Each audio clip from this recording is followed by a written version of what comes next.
I'm Dr. Nathalie Beauchamp, and this is What the Heck, the podcast that dives into what the heck is going on in the world of health and well-being, explores how to optimize your mindset and your lifestyle, and shares practical tools so that you can achieve your fullest potential.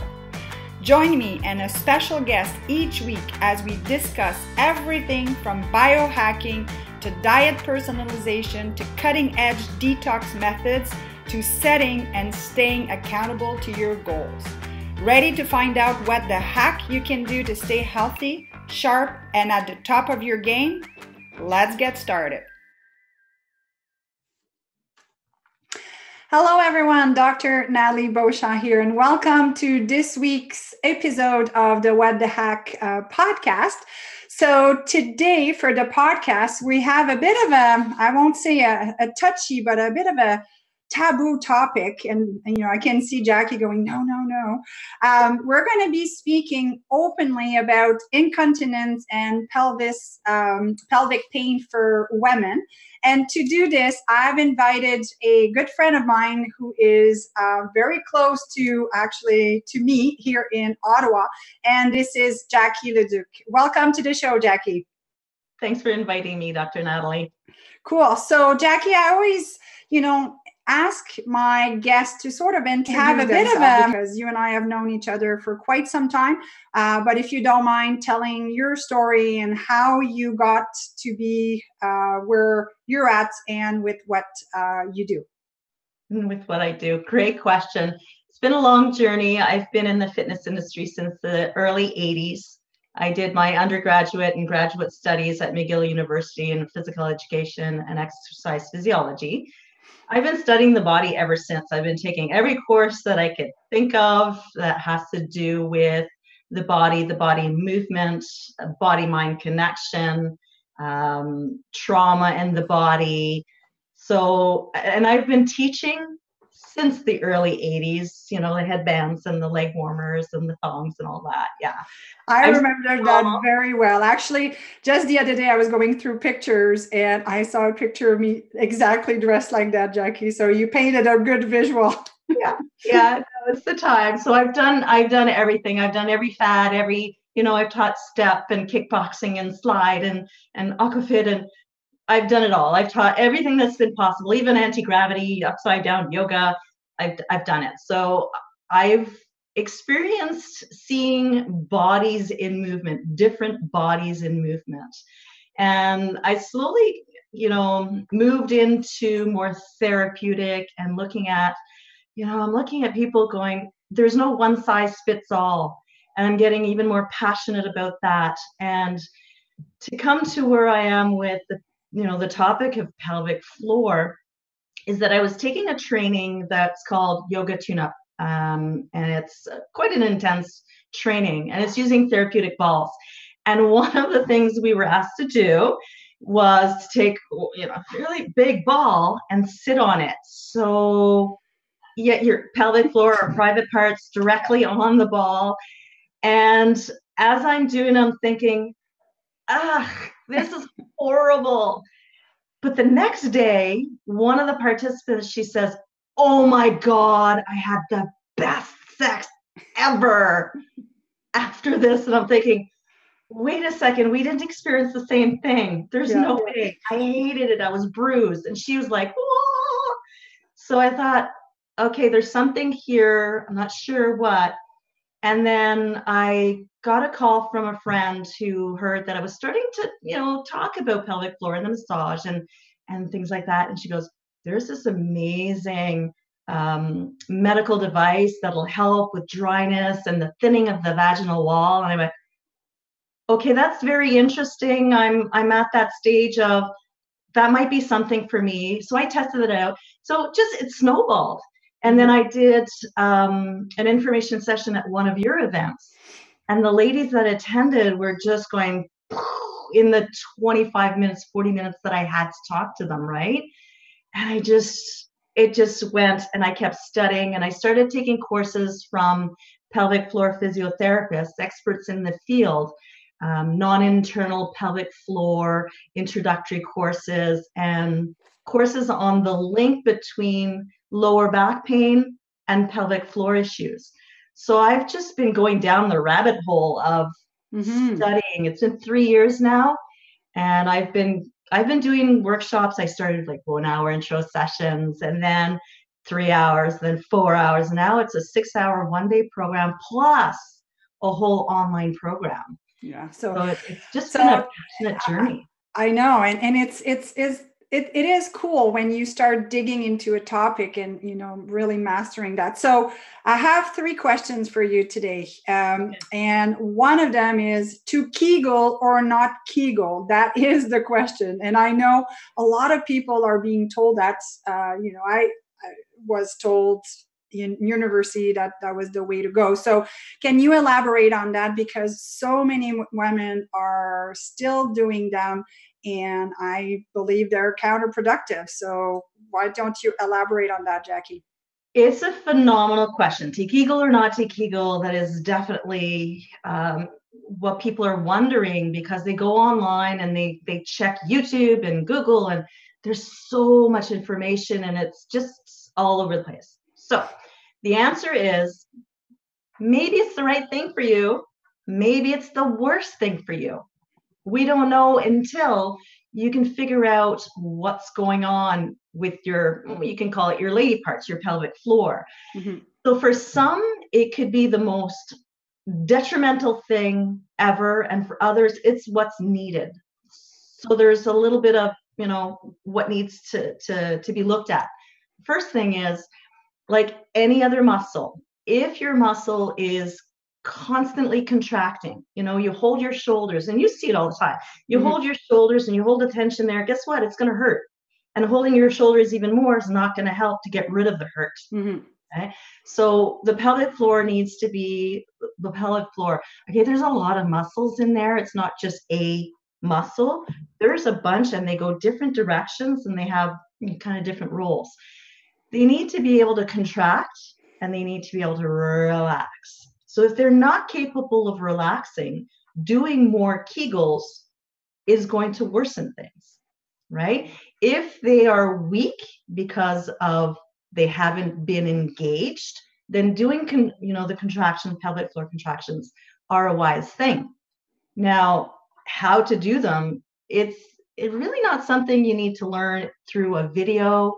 I know I have a video on them, but I don't describe it in depth. It's really hard because you need to cue.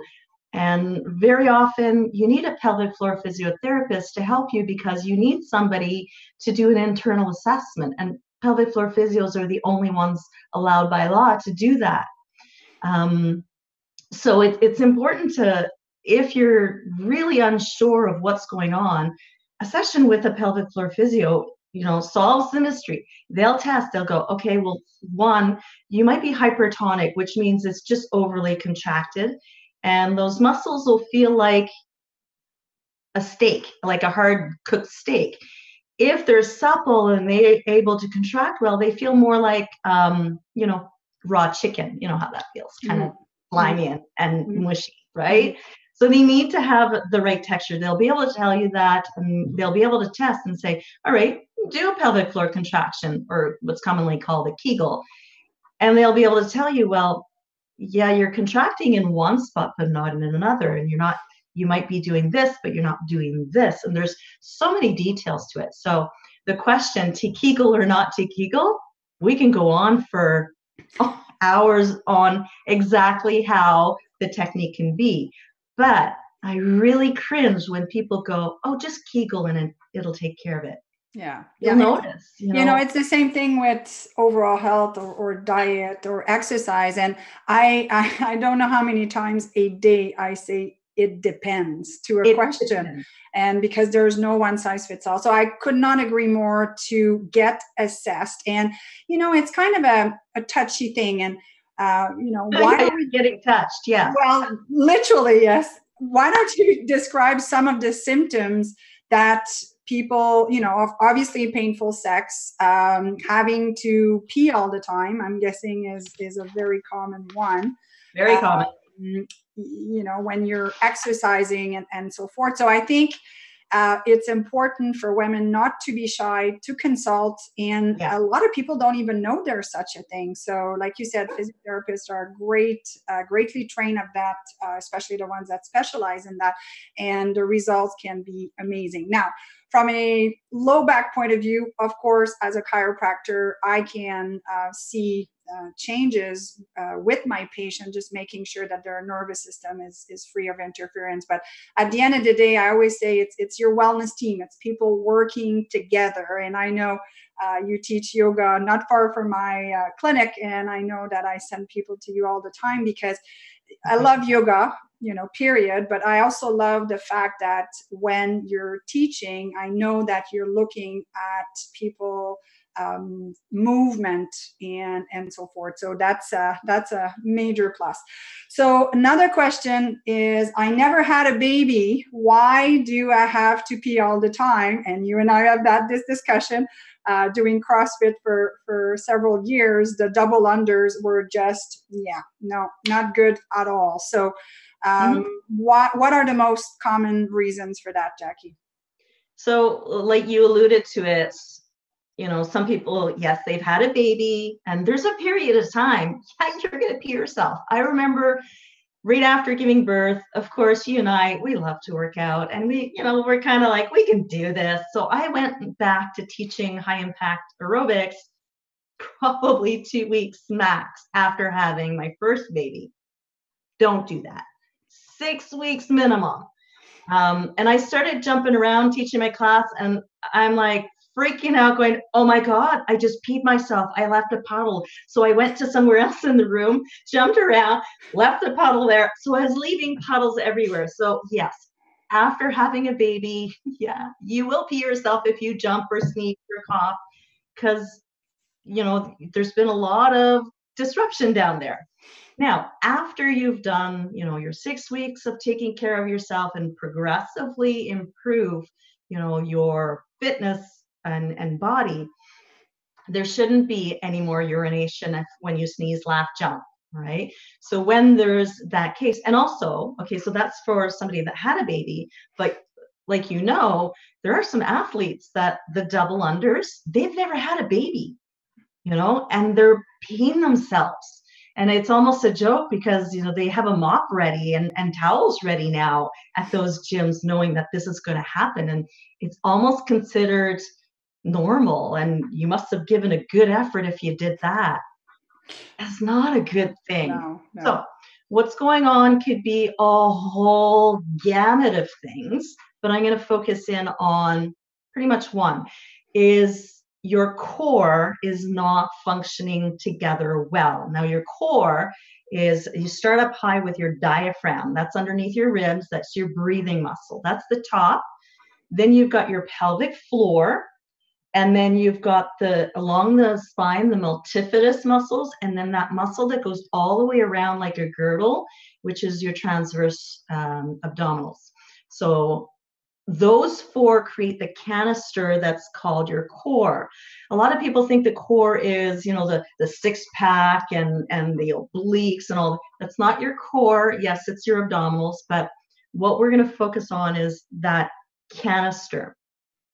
Now, if that canister, there is too much pressure in one area, it disrupts the other area. Want to try and keep it even. And what happens with athletes, I'll start with the athletes, is that very often the intra-abdominal pressure is too great, and what collapses first for women is the pelvic floor.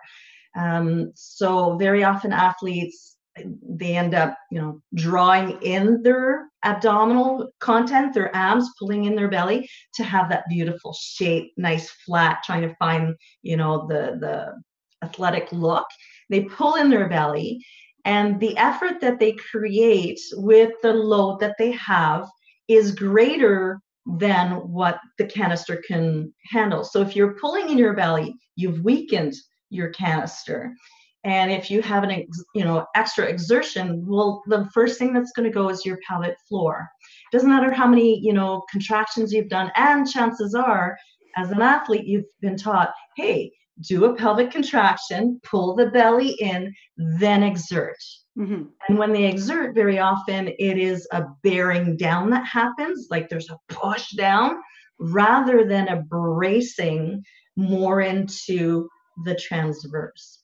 So there's a whole lot of all that has to do with breathing and all.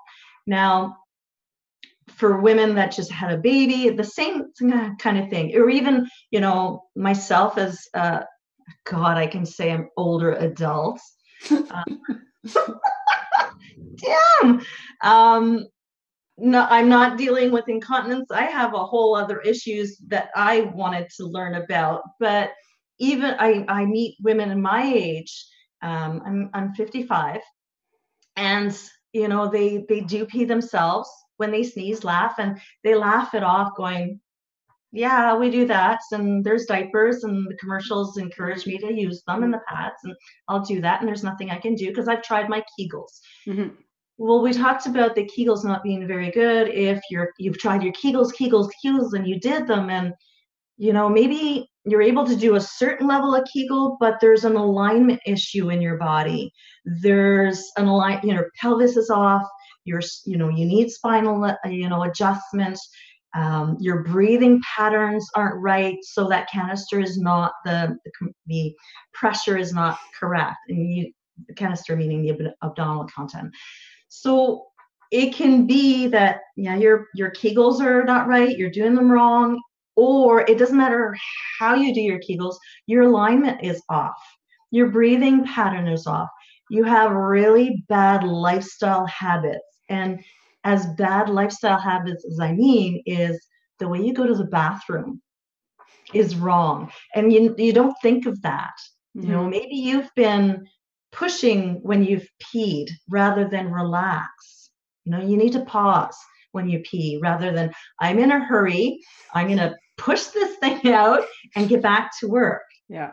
Teachers, it's notorious for them, especially, you know, kindergarten, first grade teachers, where they can't leave their kids alone for too long. They'll kill each other, right? Or they'll eat paste and use scissors wrong. But, you know, they have to hold, first of all, they have to hold for so long, or when they go, they have to pee really quick. Or people that, you know, when we go to public washrooms, I was the queen of being able to hover over toilets. Ugh, gross. When you hover, your system is messed up, going, well, am I squatting or am I peeing? So it's those disconnects that happen with those lifestyle things. You know, hugely important. And I think, you know, just to add to what you were saying with the core, you are so correct when, you know, I have this discussion with everyone, because most people are sitting all day, and we know that sitting is the new smoking, and they're in flexion all the time, hip flexors. And I said, you know, are you working on your core? And, you know, people think crunch, crunch, crunch, ab. So, I mean, it's just such a big, the worst crunches. Oh, I know. So I think there's just such a big gap in education. And that's always why, you know, I love yoga as a core, you know, regiment or routine, because I know that people are, through the poses, listening to their bodies and taking different positions to strengthen all the components that are involved in the core, with, you know, the glutes and the hamstrings. Like yoga's fine. There's also issues with yoga breath that's been exaggerated over the years and taught by people who are very, you know, kindly hoping to do something right. They're doing their best at what they're doing, but the breathing technique can be counterproductive. You know, the talking about breathing into your belly and having the belly move out. Well, pushing your belly out is a definite no for anybody that's got incontinence or wants to avoid incontinence or prolapse, right? I focus, my yoga practices I also teach mobility classes. I emphasize proper movement alignment without the whole routine of yoga practice, but the same kind of concept of being mindful. So I really love those yoga teachers that emphasize, instead of going into the ritual and the cult-like format, the same thing is showing your body how to move well, and understanding that the breath might not be that yogic breath that we're used to, and that we need to watch for that. So, something to take in consideration. Definite. Another question, Jackie, I'm sure that you get often: sex is painful. What can women do for that? And I mean, I think by now, we've talked about getting evaluated, making sure your nervous system is free of interference. We talked about strengthening your core properly with proper mobility and really looking at all that. So what else can be done to help women? Okay. So just, I guess I'm getting embarrassed about sex. I can't believe this. No, I'm not. I'm trying to search. You're thinking, yes. I'm thinking. Is like, where do I want to go with this? There's so much. There are some issues. Some people have something that's called vaginismus. Now that is a dysfunction that is unbelievably painful. It feels like there is absolutely no space in the vagina, and it feels like sandpaper. This is what I've been told by somebody who wrote a book about this and is on my program. It's absolutely painful. Now for that's a whole, central nervous system connection. There's no quick fix, and the person that wrote this book says she hasn't found a solution yet. So there are some extremes where it could be so painful that there's a lot more to it than, just saying, here, this is what you can do. All right. Sometimes pain during intercourse has to do with the fact that your muscles are hypertonic. They are too tight. And now they have like trigger points. Like, when you get a massage, you do it, you have a massage, you kind of go, that doesn't hurt, that doesn't hurt. Ooh, that point right there. Oh, that hurts. Well, it's no different on the outside of you than on the inside of you, right?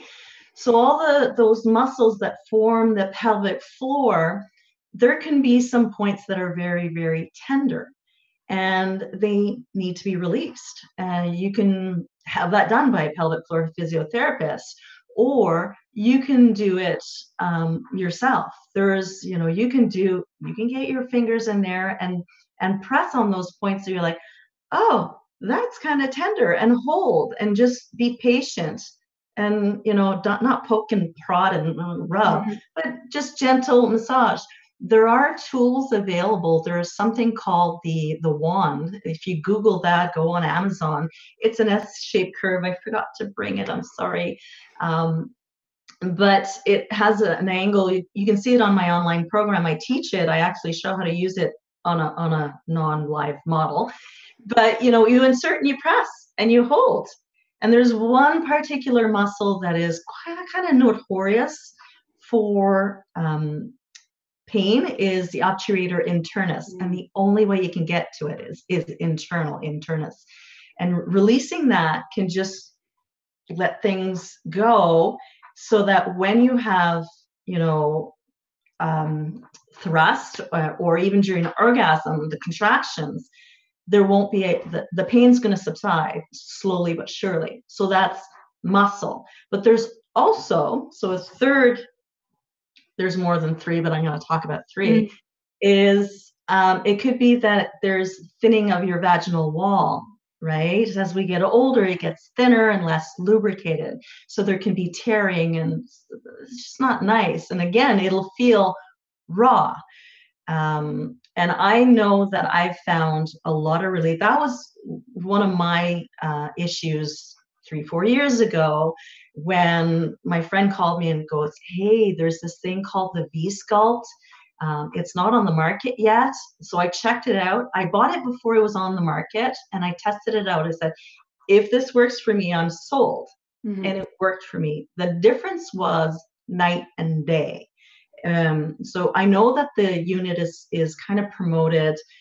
The marketing, you always try and make it real sexy, amazing, of course. All your pelvic floor problems.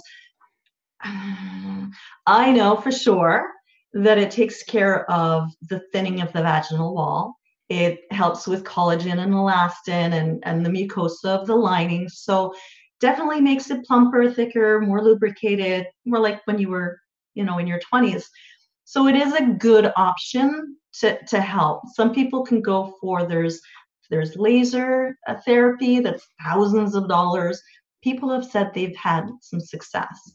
So knowing that those options are there, it can be interesting. It could be a strategy that you try, right? Yeah. So the tool you were the tool you were talking about also has infrared light, right? So it uses far infrared, which is amazing. I think it's been known for years by physical therapists or physiotherapists and chiropractors and anybody that uses heat therapy. It goes deeper at the cellular level, so it helps heal at the cellular level. Your cells, when you get older, they get tired, they don't split and reproduce as easily, and this just activates it. It makes it naturally heal itself. Yeah. So might be very, very worth it for a woman to look this up. So Jackie, I know that there would be so much more we can talk about, but we're getting short on time. If you don't mind telling people listening in where they can find out more about your online program, because some people are local in Ottawa, but there's people from all over the world listening. So how can they find out more about your online program and get educated with tools, tips, and strategies to take control of their pelvic floor health, because it can be a big issue for people. Huge. And people, I love the fact that you're doing this, because it no longer needs to be a taboo thing. It's part of us. And women, we need to shout it off the rooftops. You don't have to wear diapers. You don't have to put up with this. You don't have to have pain. There's things that can be done. So thanks for this opportunity, and thank you for letting me promote my program. I do workshops in-house at my studio. They're a full day. And then you get to also have the online program to combine, because usually you forget because there's so much information. Now, the online program is found on my website at JackieLeduc.ca. And you just you find the tab that talks about pelvic floor and the online program. It's fairly simple to find. Jackie, why don't you spell your website? Because you and I are both French Canadian, and it could be hard for our American friends. True. So it's Jackie, Jackie. Leduc is in a good French there. LEDUC.ca. JackieLeduc.ca. And the program has, what I love is I've got other experts that speak. I'm very well versed in the body, the movement and cueing, and being able to capture these things in lifestyle. But I've got a pelvic floor physiotherapist, an osteopath, a nutritionist, a sex coach, so many different. I'm going to forget them. It sounds like a no-brainer if somebody is having issues. Yeah. So thank you so much, Jackie. And I always ask my guests at the end to share with us their favorite quote. So if you don't mind sharing that with us. You're welcome. Absolutely. I'm going to have to read it because I'm going to bastardize it if I don't. And this is Eleanor Roosevelt. So yay for the American participants. They might know her well. The purpose of life is to live it, taste it, experience to the utmost, to reach out eagerly without fear for new, can I start that over? Yeah, go ahead. The purpose of life is to live it, taste, experience to the utmost, to reach out eagerly and without fear for newer, richer experiences. There we go. That is pretty good. Actually, I've never heard that one. So cool. I love it. Cool. So thank you so much, Jackie. And thank you so much to everyone tuning in. I hope this was of value to you. So for our women out there that are suffering with signs and symptoms and pain from pelvic floor, and for the men out there who know women who are suffering from that, make sure that you let them know about this content and Jackie's information, because symptoms are our bodies telling us that something is not working properly, so we need to pay attention. So until next week, stay healthy and keep on hacking your health. Way to go. I'm Dr. Nathalie Beauchamp, and this is What the Heck, the podcast that dives into what the heck is going on in the world of health and well-being, explores how to optimize your mindset and your lifestyle, and shares practical tools so that you can achieve your fullest potential. Join me and a special guest each week as we discuss everything from biohacking to diet personalization to cutting-edge detox methods to setting and staying accountable to your goals. Ready to find out what the heck you can do to stay healthy, sharp, and at the top of your game? Let's get started.